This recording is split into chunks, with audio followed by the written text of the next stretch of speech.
നമസ്കാരം. പ്രധാന വാർത്തകൾ. മധു മുല്ലശ്ശേരിക്കെതിരെ CPM പോലീസിൽ പരാതി നൽകി.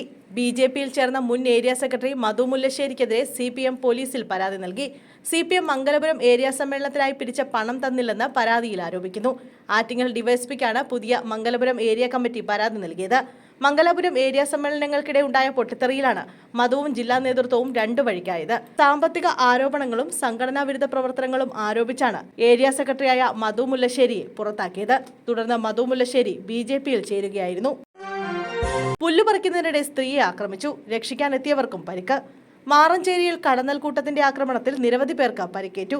മാറഞ്ചേരി വടമുക്കിലാണ് കടന്നൽക്കൂട്ടം ഇളകിയത്. വടമുക്ക് സ്വദേശികളായ നടുക്കാട്ടിൽ ശോഭന, അമ്പാലത്ത് സക്കരിയ എന്നിവരെ സാരമായ പരിക്കുകളോടെ കുന്നംകുളത്തെ സ്വകാര്യ ആശുപത്രിയിൽ പ്രവേശിപ്പിച്ചു. വടമുക്ക് കുന്നത്തുപള്ളിപ്പറമ്പിൽ പുല്ലുപറിക്കുകയായിരുന്ന ശോഭനയെ കടന്നൽക്കൂട്ടം ആക്രമിക്കുകയായിരുന്നു. ശോഭനയുടെ നിലവിളി കേട്ട് ഓടിയെത്തിയ സക്കരിയയ്ക്ക് ഇവരെ രക്ഷപ്പെടുത്തുന്നതിനിടെയാണ് കടന്നലിന്റെ കുത്തേറ്റത്. പരിക്കേറ്റവരെ ആശുപത്രിയിൽ എത്തിക്കാനായി സ്ഥലത്തെത്തിയ ആംബുലൻസ് ഡ്രൈവർ നവാസിനും പരിസരവാസികളായ ഏതാനും പേർക്കും കടന്നലിന്റെ ആക്രമണത്തിൽ പരിക്കേറ്റിട്ടുണ്ട്. ആത്മഹത്യയ്ക്ക് ശ്രമിച്ച നഴ്സിംഗ് വിദ്യാർത്ഥിനിയുടെ നില അതീവ ഗുരുതരം. SFI മാർച്ചിൽ സംഘർഷം. നഴ്സിംഗ് വിദ്യാർത്ഥിനി ചൈതന്യയുടെ ആത്മഹത്യാ ശ്രമത്തിൽ കാഞ്ഞങ്ങാട് മൻസൂർ ആശുപത്രിയിലേക്ക് SFI നടത്തിയ മാർച്ചിൽ സംഘർഷം. ആശുപത്രിയിലേക്ക് തള്ളിക്കയറാൻ ശ്രമിച്ചവരെ പിരിച്ചുവിടാൻ പോലീസ് ലാത്തിചാർജ് നടത്തി. 2 SFI പ്രവർത്തകർക്കും 2 പോലീസുകാരനും ലാത്തിചാർജിൽ പരിക്കേറ്റു. SFI സംസ്ഥാന കമ്മിറ്റി അംഗം വിഷ്ണു ചേരിപ്പാടി മാർച്ച് ഉദ്ഘാടനം ചെയ്തു. സംഭവത്തിൽ കുറ്റക്കാർക്കെതിരെ കർശന നടപടി സ്വീകരിച്ചില്ലെങ്കിൽ ശക്തമായ പ്രക്ഷോഭ പരിപാടികളുമായി മുന്നോട്ടു പോകുമെന്ന് SFI വ്യക്തമാക്കി. പ്രശ്നം ചർച്ച ചെയ്യാൻ വൈകിട്ട് 3-ന് DYSP വിദ്യാർത്ഥികളെയും മാനേജ്മെന്റ് പ്രതിനിധികളെയും ചർച്ചയ്ക്ക് വിളിച്ചിട്ടുണ്ട്.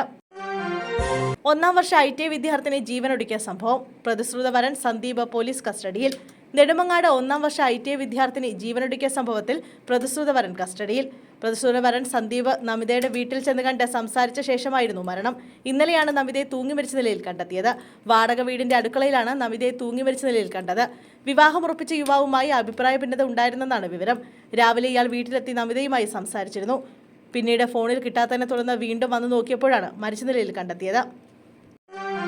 യുവതിയെ മുൻ ഭർത്താവ് നടു റോഡിൽ കുത്തി വീഴ്ത്തി. പ്രതി കീഴടങ്ങി.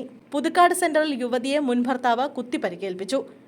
കൊട്ടേക്കാട് സ്വദേശി ബബിതയ്ക്കാണ് കുത്തേറ്റത്. ആക്രമണം നടത്തിയ കേച്ചേരി സ്വദേശി ലെസ്റ്റിൻ പോലീസിൽ കീഴടങ്ങി. 9 കുത്തുകളേറ്റ് ഗുരുതരമായി പരിക്കേറ്റ ബബിത തൃശൂരിലെ സ്വകാര്യ ആശുപത്രിയിൽ ചികിത്സയിലാണ്. ഇന്ന് രാവിലെ പുതുക്കാട് ജംഗ്ഷനിൽ വെച്ചായിരുന്നു ആക്രമണം. കുടുംബ പ്രശ്നമാണ് ആക്രമണത്തിന് കാരണമെന്നാണ് നിഗമനം. ബബിതയും ലെസ്റ്റിനും കുറച്ചുകാലമായി വേർപിരിഞ്ഞു കഴിയുകയാണ്. നേരത്തെയും ബബിതയുടെ പരാതിയിൽ പോലീസ് ഇയാളെ കസ്റ്റഡിയിലെടുത്തിട്ടുണ്ട്.